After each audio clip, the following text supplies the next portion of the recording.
Good morning. Happy Tuesday.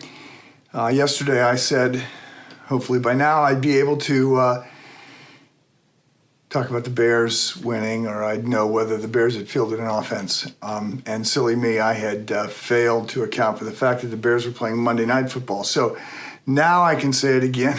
Hope that by the time you hear this, that the Bears have sort of turned things around. But we're not talking about the Bears. We're talking about Hebrews chapter 13. We are, last time we were looking at there was some implications about food, but I was talking specifically about the contrast between a lot of the ways that people think about moving forward with the stability of Jesus, that he is the same yesterday, today, and forever. And that we need to lean into the kind of, especially in a world that is changing so quickly, we need to lean into the wisdom and the depth, the density of Jesus Christ in all those good ways. So food issues come up again in the passage that we're going to look at. I said yesterday that food issues don't really, we don't have food issues today.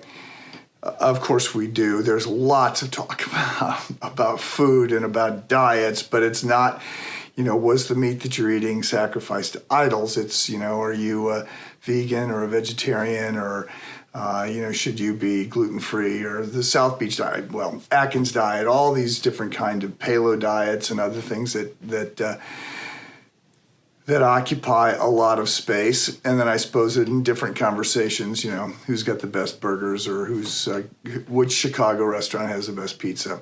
So there's lots of talk about food, but the conversations that I'm going to read about here are what food helps you. They were asking what food helps you please God. How do we get right with God based on what we eat or don't eat? And again, the book of Hebrews is written to say, no, that's not how it works. It's about Jesus. It is about all that Jesus has done. So let me read here, Hebrews chapter 13, beginning with verse 9.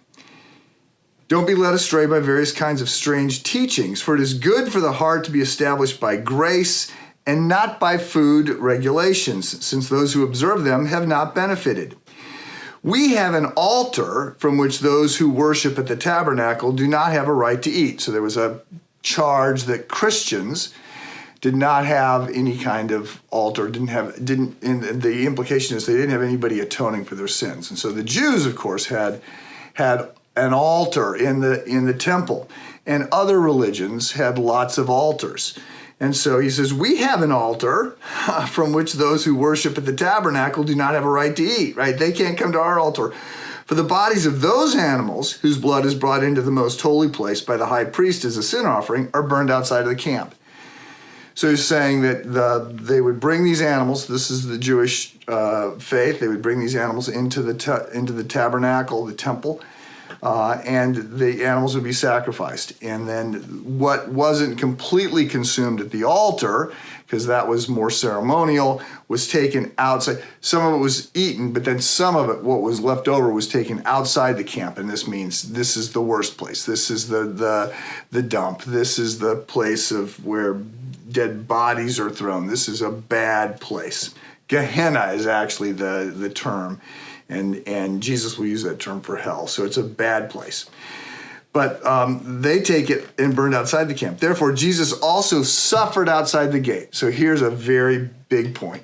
Jesus was crucified outside of the gate. And so this was a place that was despised, so that he might sanctify the people by his own blood. Let us then go to him outside the camp, bearing his disgrace, for we do not have an enduring city here. Instead, we seek one to come.